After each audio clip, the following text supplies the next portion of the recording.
4. 순간과 일생관계. 여러분의 생활 전체가 영양소를 흡수할 수 있는 발판이 되지 않고는 생명체를 완성할 수 없습니다. 이것이 자연현상 세계에서 벌어집니다. 생명의 분기점은 긴 기간에 있는 것이 아니고 한순간에 있습니다. 순간을 무시하는 사람은 귀한 것을 가질 수도 없습니다. 위대한 사람도 될 수 없고 하나님의 왕좌와 왕관을 물려받을 수 없습니다. 그렇기 때문에 순간을 빛내기 위해서 여러분은 말 한마디, 행동 하나에도 주의해야 하고 생각하는 것도 주의해야 됩니다.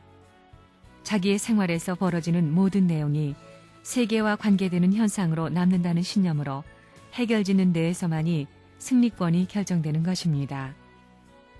이렇게 승리권이 결정되는 것은 순간입니다. 따라서 역사적인 승리권, 천주적인 승리권도 순간에 결정됩니다. 순간을 빛낼 수 있는 무한한 가치를 느끼며 생활하는 사람은 위대한 사람이 될 수 있습니다. 성인도 될 수 있는 것이며 하나님의 아들, 딸도 될 수 있습니다. 이와 같이 생사의 분기점은 순간에 달렸습니다. 오늘 우리들의 자세가 문제입니다.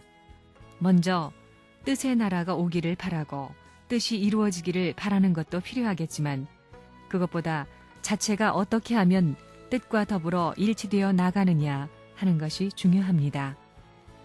1시간이면 1시간을 어떻게 하면 뜻과 더불어 하나 되게 하느냐 하는 것이 뜻의 나라가 이루어지기를 바라는 것보다 중요하다는 것입니다.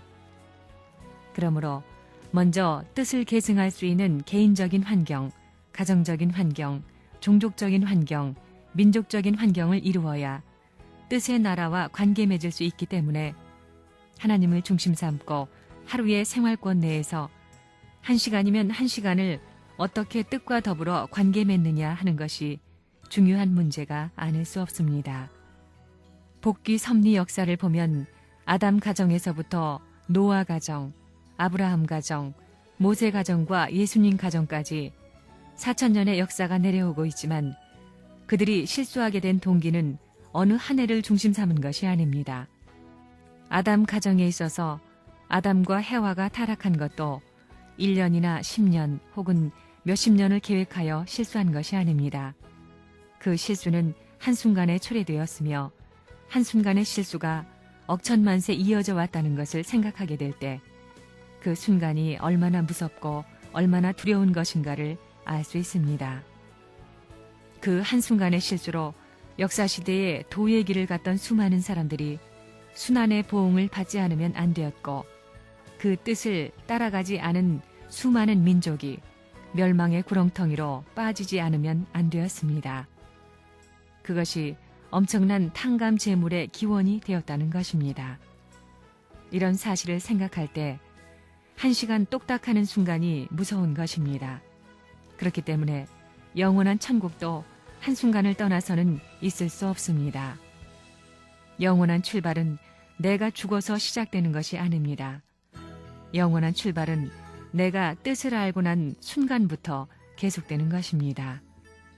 여기에 한순간이라도 시간 관계를 두고 비약이 있든가 구렁텅이가 생겨나면 영혼은 중단되는 것입니다. 그러므로 우리가 생의 노정을 중심 삼고 신앙길을 가는데 금년에 못 가면 명년에 가고 명년에 못 가면 내명년에 가고 10대에 못 가면 20대에 가고 20대에 못 가면 30대에 가고 30대에 못 가면 40대에 가고 40대에 못 가면 50대에 가고 이렇게 해서는 안 됩니다.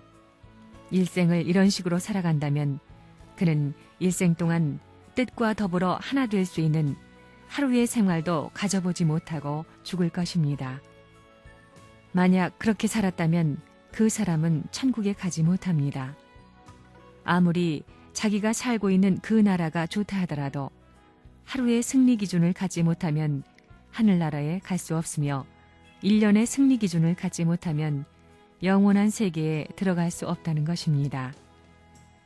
그렇기 때문에 신앙자는 영혼을 꿈꾸고 나가는 것도 중요하겠지만 그것보다 중요한 것은 현실에서 어떻게 악을 청산하고 선의 기수가 되느냐 하는 것입니다. 이런 문제가 무엇보다도 중요합니다. 이런 점에서 볼 때 아담의 순간적인 실수가 억천만세 한을 남겨놓았던 것입니다.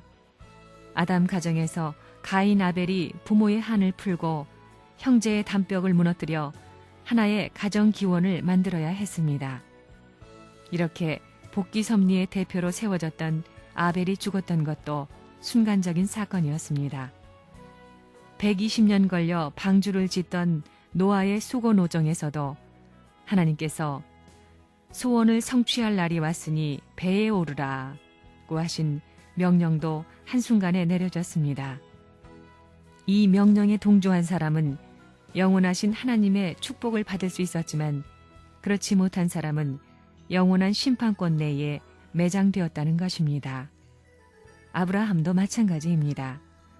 하나님께서 내 후손이 하늘의 별과 같고 바닷가의 모래와 같이 창성하여 만국을 덮고도 남으리라고 축복하셨는데 그 축복의 명령도 똑딱하는 한순간에 내려졌다는 것입니다. 아브라함이 제사를 지낸 시간도 몇십 년 동안 제사를 지낸 것이 아니라 단 하루라는 시간권이었습니다. 제물을 쪼개어 제사 드리는 시간은 1시간 미만이었지만 여기서 역사적인 모든 생사화복의 기원이 짜여져 나오는 것입니다. 오늘날 신앙자들이 두려워해야 할 것은 끝날에 찾아오는 심판이 아니라 하루하루의 생활권 내에서 찾아오는 시간을 어떻게 뜻과 일치시키느냐, 어떻게 뜻과 더불어 교차로를 형성하고 나가느냐 하는 문제입니다.